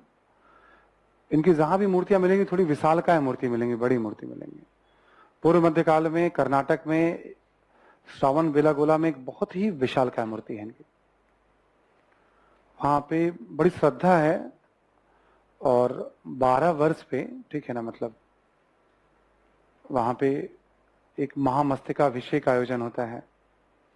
आपने देखा होगा अखबार में, आज या कल में दिल्ली में एक स्टेडियम में भी बहुत सारे जैन संत भिक्षु वगैरह थे और प्रधानमंत्री जी भी गए थे वहां पे। और 13 पंथ, जो जैन धर्म का एक संप्रदाय है, 13 पंथ का उल्लेख आया है उसमें, है ना। एक जो जैन मुनि हैं जिन्होंने बहुत लंबी यात्रा की है, संदेश देना चाहे, हजारों किलोमीटर यात्रा के बाद यात्रा का समापन हुआ, बहुत सारे मंत्री वगैरह उसमें गए थे। ऐसे कभी कभी ना संप्रदायों का जिक्र आ जाता है अखबारों में, मतलब तो थोड़ा जैसे पढ़ रहे हैं तो क्या था 13 पंथ, आपको याद होगा श्वेतांबर दिगंबर में हमने डिवाइड किया था, है ना, ठीक है। वहां पे तो 13 पंथ का जैसे जिक्र आया था, अभी कल या परसों के अखबार में देख रहा था मैं। लिख लिया आपने बाहुबली की मूर्तियां भी। आगे लिखें आप, बौद्ध मूर्तियां भी पूर्ववर्ती काल की तरह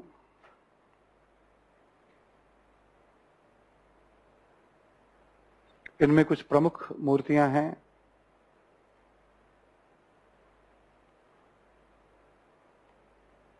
प्रमुख मूर्तियां हैं मथुरा से प्राप्त अभय मुद्रा,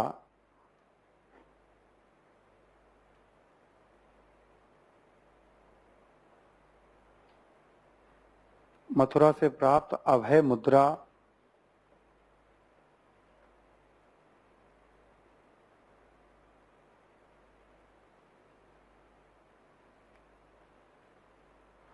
मथुरा से प्राप्त अभय मुद्रा, कौमा सारनाथ से प्राप्त धर्म चक्र प्रवर्तन मुद्रा,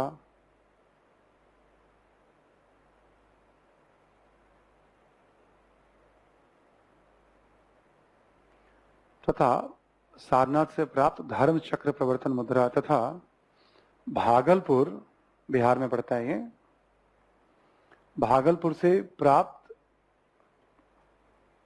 कांसे की एक विशाल प्रतिमा बुद्ध की,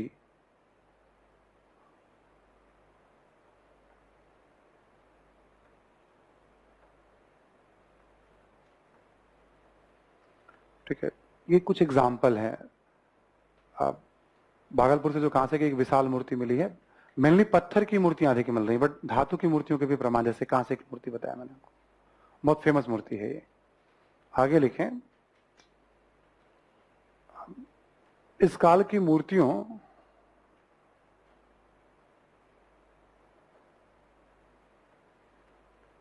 सादगी एवं आभा मंडल को अधिक महत्व दिया गया है। सादगी एवं आभा मंडल को अधिक महत्व दिया गया है।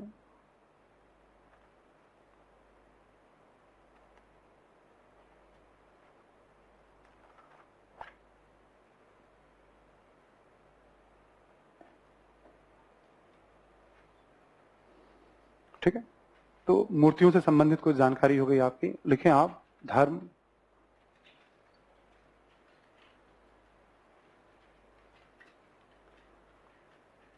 पहला पॉइंट लिखें, पूर्ववर्ती काल की तरह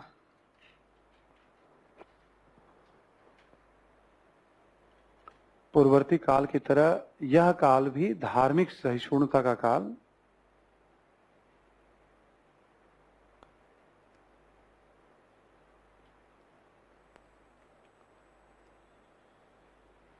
पूर्ववर्ती काल की तरह यह काल भी धार्मिक सहिष्णुता का काल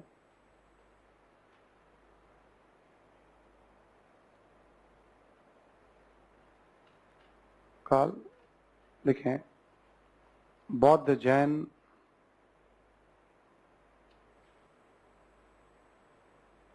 एवं ब्राह्मण धर्म के विभिन्न संप्रदायों उपसंप्रदायों का प्रचलन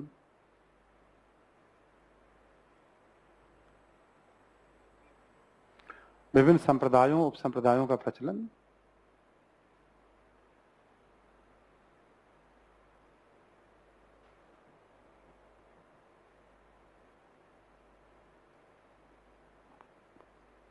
आगे लिखें हालांकि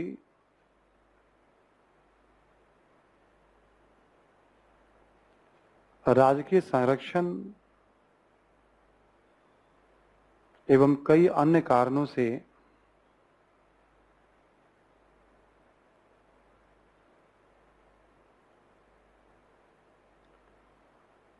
ब्राह्मण धर्म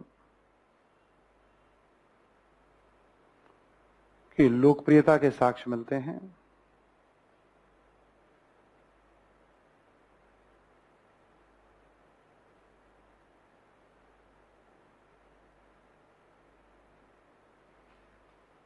अब जैसे मान लो बड़ी संख्या में मंदिरों का निर्माण है, मूर्तियों का निर्माण है, ये सब भी बता रहा है कि धर्म की लोकप्रियता जो है बढ़ी है।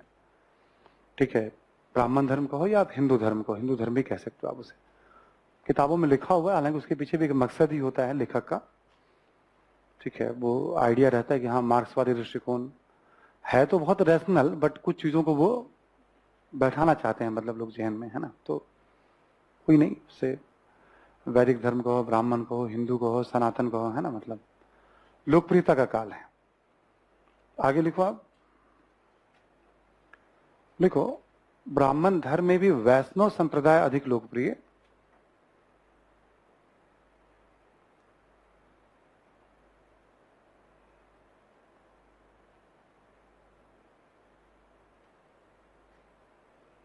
संप्रदाय अधिक लोकप्रिय लिखें दशावतार कौमा भक्ति एवं अहिंसा पर बल।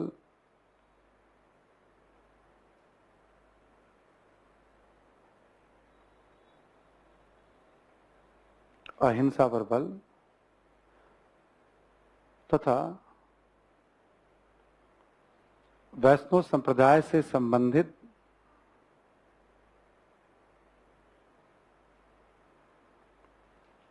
बड़ी संख्या में साहित्यों का संकलन।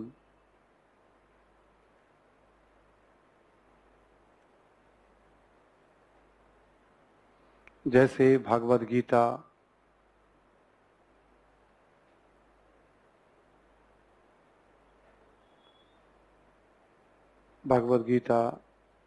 कौमा विष्णु पुराण, विष्णु स्मृति,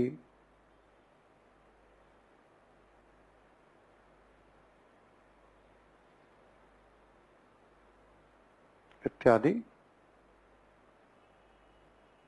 इसी में लिखें दक्षिण पूर्व एशिया में भी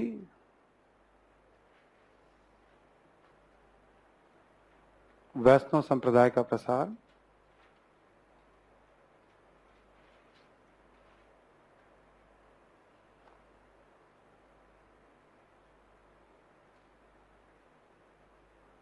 ठीक है। तो वैष्णव का ज्यादा उत्थान हुआ है। जब आप किताब पढ़ेंगे तो उसमें एक जानकारी दी हुई है गुप्त काल पे 2 चैप्टर उसमें कि विष्णु तो वैसे वैदिक काल से ही उनका एक अपना महत्व रहा है, ठीक है, लेकिन ऐसा देखा गया है कि एक समय के साथ नारायण नामक एक देवता है और वृष्णि कुल के जो कृष्ण हैं, ठीक है, उन सबको विष्णु के साथ समाहित किया गया है। नारायण के बारे में कहा जाता है कि आर्य शर्मा जैसा उल्लेख करते हैं कि भाई अपने भक्तों में भग या भाग्य का बंटवारा करता है, ब्लेसिंग्स भी बांटते हैं, वो वितरण करते हैं। तो उसमें बताते हैं कि विष्णु के साथ ही नारायण को भी जोड़ा गया है, तो विष्णु को ही नारायण भी कहते हैं। कृष्ण को उनका अवतार ही माना गया गुप्त काल तक आते आते, ठीक है। देखो एक तो जो इसका एक आस्था वाला पक्ष है वो अलग है, ठीक है, वो मतलब जहां आस्था है वो है, ठीक है। देव हैं नहीं हैं, मानने वाले मानते हैं कण कण में देव हैं, ठीक है ना, नहीं मानने वाले नहीं मानते हैं, जिनको मानते हैं कि भाई जो जिनके लिए सब कुछ विष्णु ही है, मतलब मान लीजिए, है ना। तो कृष्ण को देवों का देव, महादेव, मतलब एक तरह से भाई ऐसा कहा जाता है उनको भी कि सभी देवताओं में वही है, मतलब। और उसी में फिर तो इसी संप्रदाय को भागवत संप्रदाय भी कहा जाता है, वैष्णव को ही भागवत कहा जाता है, ठीक है। मतलब एक जानकारी के लिए मैं बता रहा हूं आपको कि वैष्णव को ही, तो वो करीब एक पेज में समझाया है उन्होंने। उतनी समझ की जरूरत तो नहीं पड़ेगी आपको एग्जाम जितना उन्होंने समझाया है, लेकिन हाँ, नारायण कृष्ण सब विष्णु के ही रूप हैं, ये बात समझने ध्यान रखना है हमें। आगे लिखें आप, वैष्णव संप्रदाय के साथ साथ शैव संप्रदाय,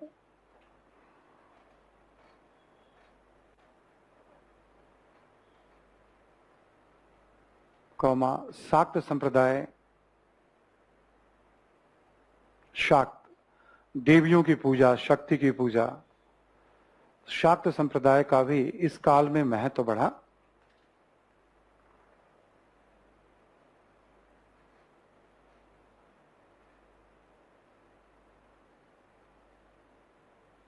ठीक है,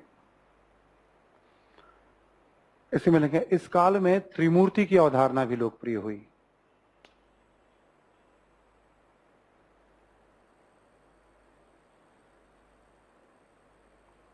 त्रिमूर्ति की अवधारणा भी लोकप्रिय हुई।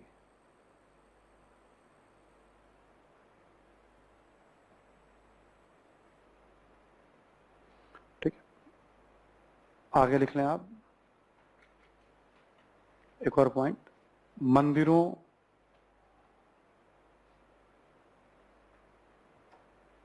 का पूजा स्थल के रूप में महत्व बढ़ा।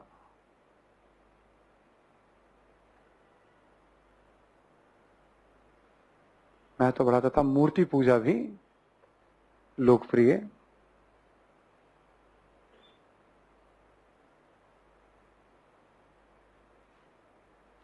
यज्ञ कर्मकांड का महत्व पहले से है, अभी भी है, ठीक है। तो आप देखोगे मंदिर पूजा, मूर्ति पूजा, या जो पूजा पाठ वगैरह की जो विधि है, रामायण महाभारत जैसे जो ग्रंथ हैं, है ना, अंतिम रूप से संकलन इस काल में हुआ। तो हिंदू समाज के धार्मिक जीवन में बहुत सारी विशेषताएं, वैदिक काल और गुप्त काल से संबंधित विशेषताएं धार्मिक जीवन में आपको देखने को, ठीक है।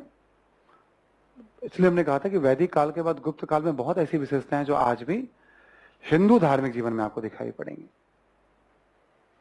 ठीक है। अब लिखो आप साहित्य। साहित्य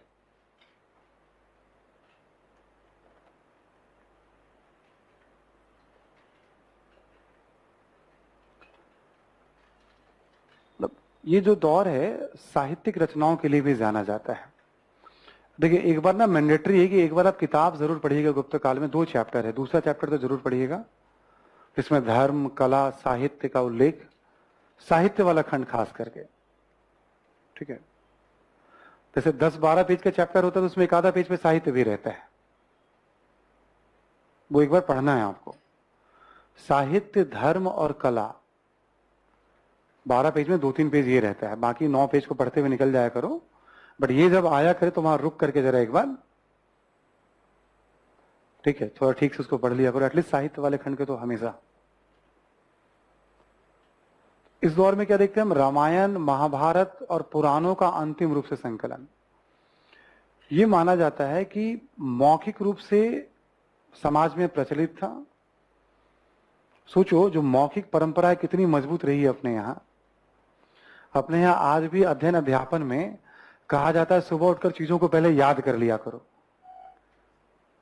सुबह जो तो दिमाग बहुत तीव्र काम करता है, चीजें याद रह जाती हैं। शहरी जीवन में लोग थोड़ा भूल गए हैं, मतलब सुबह उठना, ठीक है, उनको लगता है कि लेट नाइट पढ़ने से चीजें ठीक रहती हैं, बट एक बार आदत पड़ जाए तो सुबह वाला तो वाकई बहुत एक बढ़िया सब होता है। तो मौखिक रूप से हजारों साल तक प्रभावित होती रही है। रामायण की जो सारी शिक्षाएं हैं मौखिक रूप से प्रभावित होती रही समाज में। महाभारत की शिक्षाएं, जो पूरी कहानियां मौखिक रूप से, पुराणों की इतनी सारी कहानियां, मतलब कितने विशेषज्ञ रहे होंगे, जानकार रहे होंगे इसके, जो मौखिक रूप से एक पीढ़ी से दूसरी पीढ़ी वो कई 100 वर्षों तक प्रभावित, कई पीढ़ियों तक प्रभावित हुई है। जब कभी यूनेस्को की लिस्ट पढ़ोगे, सौरभ जी बहुत जल्दी आप लोग को दे देंगे, है ना? दे दिया? हाँ, दे देंगे बहुत जल्दी आपको।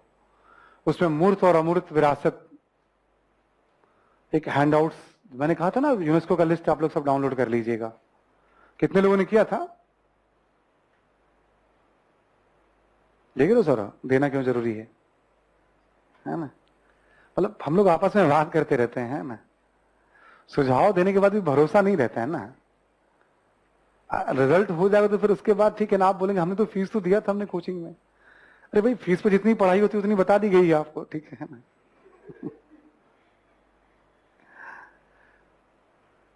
मतलब सही मायने में 1-1.5 महीने का वेतन भी फीस नहीं होता है ना? और जीवन में जो आप जिस भाव से नौकरी करोगे, उस भाव की तो कोई कीमत ही नहीं होगी। पैसे वैसे तो चलो आते जाते रहेंगे आपके भी, है ना? मतलब जिस भाव के साथ आप जॉब करोगे ना, वो थोड़ा अद्भुत होगा। मतलब कि मैं हूं, है ना? वर्दी वगैरह पहन लिया तो समझ रहे हो चाल कितनी बदल जाती है। साथ में माउजर वगैरह रहता है ना? बॉडीगार्ड होते हैं एकदम, ठीक है। और जय हिंद तो बस नॉर्मल से संबोधन होता है वैसे तो, हर बात में जय हिंद। लिखें, साहित्य में पहला पॉइंट लिखें कि ब्राह्मण धर्म या हिंदू धर्म से संबंधित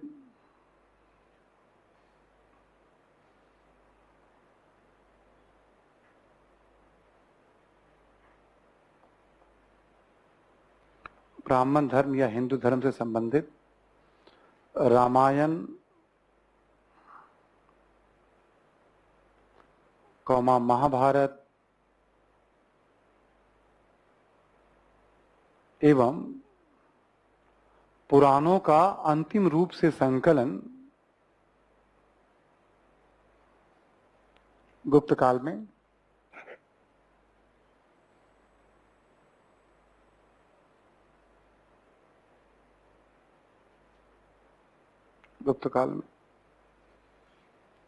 आगे लिखें आप, नारद, बृहस्पति, विष्णु, कात्यायन इत्यादि स्मृतियों का संबंध भी गुप्त काल से,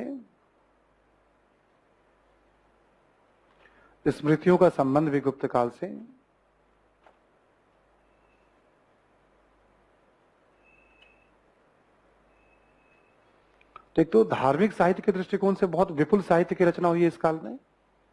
बड़ी संख्या में स्मृति, रामायण, महाभारत, सारे पुराणों का संकलन, मतलब, ठीक है। तो इस मामले में ये काल काफी समृद्ध है धार्मिक साहित्य संकलन के पॉइंट ऑफ व्यू से। वो चीजें प्रचलित है समाज में पहले से। दूसरा पॉइंट लिखो आप, लिखो बड़ी संख्या में नाटक एवं काव्य साहित्य की रचना,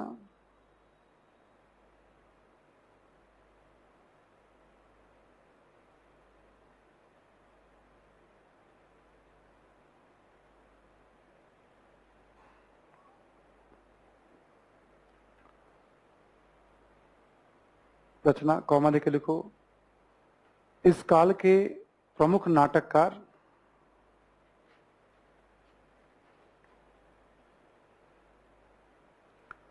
एक तरफ नाम लिख लो और उनकी रचनाएं लिख लो आप, है ना?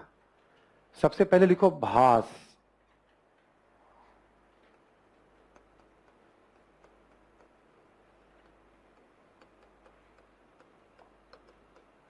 ऐसे माना जाता है भास ने 13 नाटक लिखे थे। भास ने 13 नाटक लिखे थे, बट सारे नाटक मिलते नहीं है भास के। ठीक है। एक फेमस नाटक इसका है स्वप्न वासवदत्ता। स्वप्न वासवदत्ता। ठीक है। एक नाम लिख लो आप कालिदास, कहने की जरूरत ही नहीं है कालिदास के बारे में।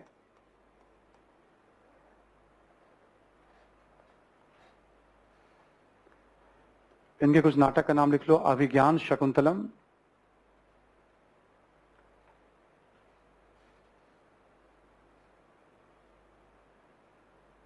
जैसे किताब वगैरह पढ़ोगे उसमें दिया हुआ ये पहला नाटक है जिसका अंग्रेजी में अनुवाद, पहला नाटक है जिसका अंग्रेजी में अनुवाद हुआ था अंग्रेजों के समय। अभिज्ञान शकुंतलम लिख लो आप। मालविकाग्निमित्र, इसका उल्लेख पहले भी कर चुके हैं आपसे हम। मालविका अग्निमित्र। एक और नाटक लिख लो विक्रमो उर्वश्यम।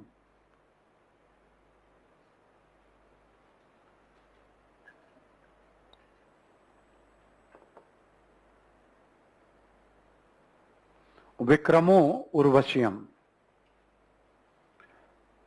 भास कालिदास प्रमुख नाटककार हो गए। ऐसे लिखो आप विशाख दत्त।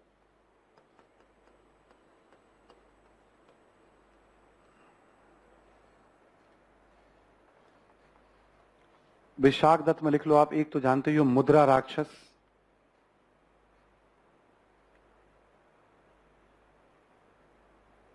और एक लिख लो आप देवी चंद्रगुप्तम। देवी चंद्रगुप्तम। ठीक। देखो विषय जैसे मालविका अग्निमित्र में सुंग शासक अग्निमित्र का जिक्र है और मालविका का प्रेम प्रसंग। वैसे मुद्रा राक्षस में चाणक्य चंद्रगुप्त वगैरह की योजना है। देवी चंद्रगुप्त में गुप्तकालीन चंद्रगुप्त की चर्चा मिलेगी आपको। ठीक है। तो रचनाओं के थीम बदलते रहते हैं। थोड़ा किताब से हमें यह आइडिया रहे कि इसका विषय क्या है, पढ़ने के दौरान याद रहे ना रहे उससे मतलब नहीं, बट एक दो बार थोड़ा अवेयर रहिएगा। वैसे अपना जो कल्चर का नोट्स उसमें साहित्य हमने दे रखा है, साहित्य में हमने सब उल्लेख किया हुआ है। एक हम साहित्य पे रीप्लान कर रहे हैं थोड़ा ब्रीफ, जैसे आपको वैदिक साहित्य पे दिया था है ना, पहली बार शुरुआत कर रहे हैं हैंडआउट्स का हम लोग। थोड़ा संक्षिप्त वर्जन बना रहे हैं उसका हम लोग, ताकि आपके पास संक्षेप में भी एक जानकारी। ठीक है। तो उसमें हम लोग प्रोवाइड कर देंगे आपको हम अलग से, मतलब उसका कोई ऐसा टाइम फिक्स नहीं है ना कमिटमेंट था, क्योंकि हमने ऑलरेडी डिटेल में दे रखा है। बट एग्जाम को देखते हुए ना, ऑब्जेक्टिव को देखते हुए थोड़ा सब्जेक्टिव में भी ज्यादा जानकारी की जरूरत तो रहती नहीं है हमें। उसका एक ब्रीफ वर्जन जो है मतलब, ठीक है। खासकर साहित्य पे हम लोग काम कर रहे हैं, कुछ कुछ हैंडआउट्स पे काम कर रहे हैं हम लोग इस तरह से कि थोड़ा आपके लिए सहूलियत हो, मतलब और आसानी से आपको दिख जाया करे, मतलब है ना। ठीक है। क्योंकि वो डिटेल में बहुत दिया हुआ है उसमें, जो हम लोगों ने दे रखा है कल्चर वाला आपका नोट्स। तो विशाख दत्त हो गया। एक और लिखे सुद्रक, नाटककार हैं गुप्तकालीन। सुद्रक।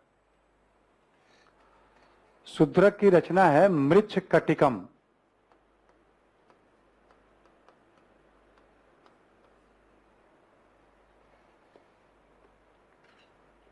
इसमें एक ब्राह्मण है चारुदत्त और एक गणिका है वसंत सेना। नगर वधु है मतलब वसंत सेना। दोनों के बीच प्रेम प्रसंग का उल्लेख। तो मैक्सिमम नाटक देखोगे प्रेम प्रसंग पे ही चल रहा है, या राजा को हटाने पे नाटक है या फिर प्रेम प्रसंग पे ही मैक्सिमम नाटक। ठीक है। देखो जो चीज चेतना में बैठ जाए, या समाज में हमने प्रेम को हमेशा महत्व दिया। अब लोग नाटक जब खेलते हैं, जैसे पिक्चर का एक इम्पैक्ट बहुत बड़ा होता है। पिक्चर में बताई हुई बातों को हम कई बार सत्य ही मान लेते हैं।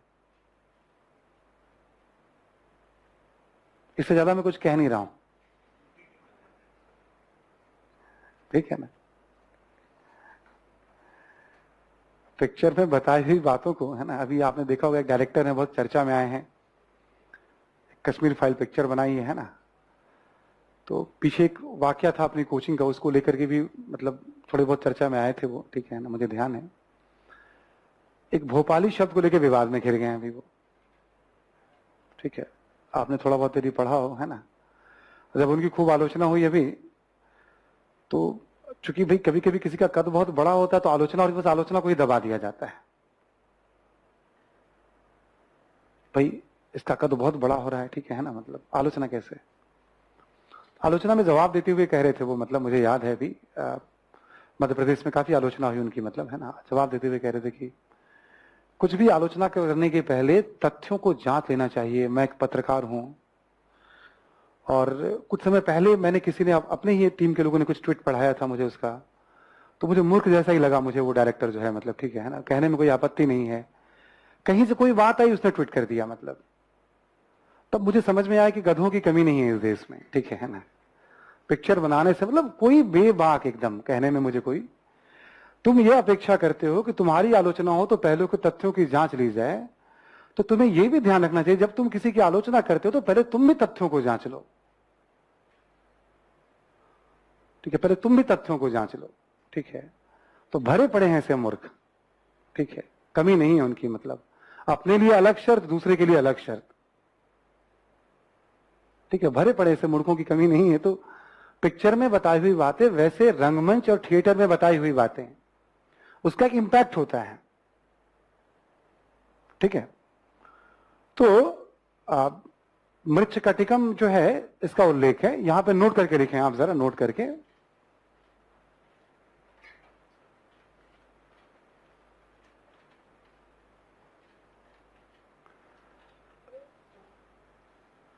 लिखें आपकी नाटक में उच्च वर्ण के पात्र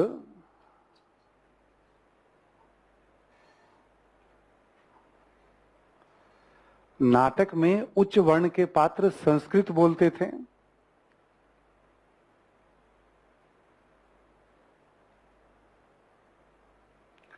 और निम्न वर्ण के पात्र प्राकृत।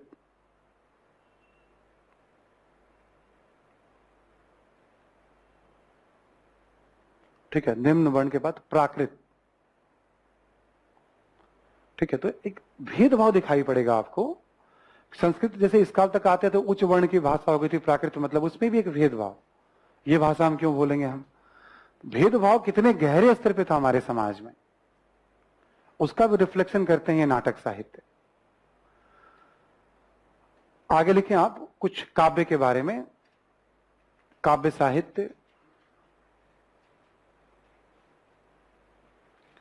देखो एक तो जैसे रामायण महाभारत वगैरह है ही आपका महाकाव्य के रूप में, इसमें लिखे कालिदास की रचनाएं,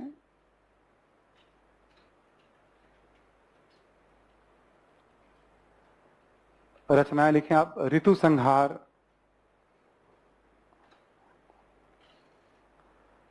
कौमा मेघदूत,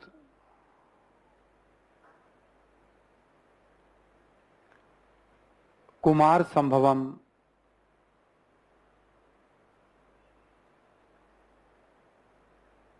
कौमा रघुवंशम,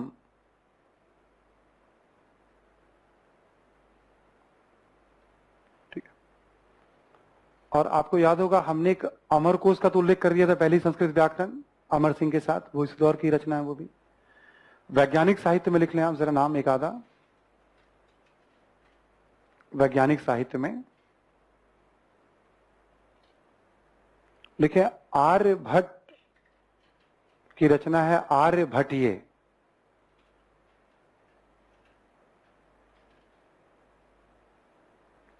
ठीक है, आर्यभट्टीय, आर्यभट्ट की रचना है। एक लिख लो आप वराह मिहिर, जो विद्वान है वराह मिहिर,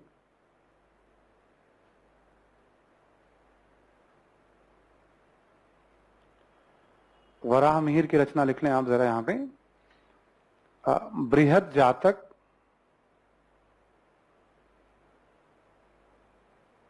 लघु जातक,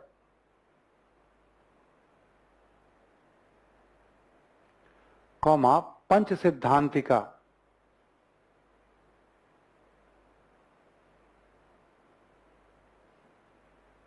पांच सिद्धांत जो भारत में प्रचलित रहे हैं ज्योतिष क्षेत्र में, इसी पंच सिद्धांतिका में एक रोमक सिद्धांत का उल्लेख करते हैं। जब हमने कहा था ना यूनानियों का प्रभाव देखा गया। तो ये 5 सिद्धांतों की बात कर रहे हैं ज्योतिष में, कौन कौन तरीके प्रचलित है भारत में, वेदांग ज्योतिष, यूनानी ज्योतिष, ऐसे करके, है ना। उसी में एक रोमक सिद्धांत का भी उल्लेख कर रहे हैं। तो ये ज्योतिष के बहुत बड़े विद्वान थे, खगोल शास्त्र के बड़े जानकार थे वराहमिहिर। आर्यभट्ट जो भी थे वो भी खगोल शास्त्र के जानकार थे, गणित के बड़े विद्वान थे, त्रिकोणमिति, ठीक है। और गुप्त काल के जो विद्वान थे उन्हें शून्य का ज्ञान था, शून्य का उल्लेख किया गया गुप्त काल में। तो जब आप किताब पढ़ेंगे ना तो उसमें जैसे आर्यभट्ट के बारे में, आर्यभट्ट ने तब बताया था कि पृथ्वी जो है सूर्य की परिक्रमा करती है, तो जिस तरह से बताया था वही आज भी माना जाता है। कहने का मतलब इस तरह की ज्ञान और चिंतन की भी एक परंपरा हमारे यहां रही है जो मजबूत नहीं बन पाई। उसके बहुत सारे कारण हैं, बट एकदम से ऐसा नहीं था कि वो दौर, चूंकि ये सब चीजें हमें नहीं मिलती तो पता भी नहीं चलता। तो अंग्रेजों की बात सच्ची होती कि हम कुछ जानते ही नहीं थे दुनिया में, हम तो जो बताया हम अंग्रेजों ने ही बताया है, ठीक है। बट इतनी मजबूत परंपरा है कि भाई आप एक और लिख लें, आप लास्ट नाम लिखे, वाग्भट, एक आयुर्वेद के जानकार हैं। इनकी रचना है अष्टांग हृदय, वैज्ञानिक साहित्य में नाम लिखता है अष्टांग हृदय, ठीक है। वाग्भट अष्टांग हृदय। वाग्भट का नाम नहीं मिलेगा किताब में आपको, ये अलग से मैं बता रहा हूं आपको, है ना। तो ये है साहित्य। तो आप देखो कि गुप्तयुगीन संस्कृति में साहित्य की रचनाएं बड़े पैमाने पर हुई हैं। धर्म देखोगे आप, सहिष्णुता का काल है, हिंदू या ब्राह्मण धर्म के उत्थान का काल है ये, ठीक है। लोकप्रियता बढ़ी है उसकी। और मूर्ति कला की हमने बात की, स्थापत्य कला की हमने बात की, और चित्रकला की हमने बात की, ठीक है। तो ये संस्कृति का तत्व है आपका। गुप्त काल पे चर्चा हो गई है।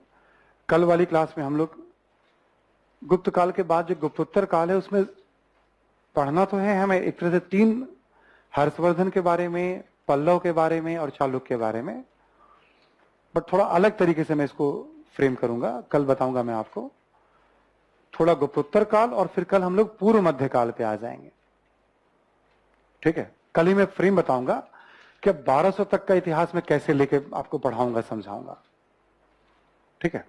कल आप फिर उस पर बातचीत होगी। हाँ बोलो।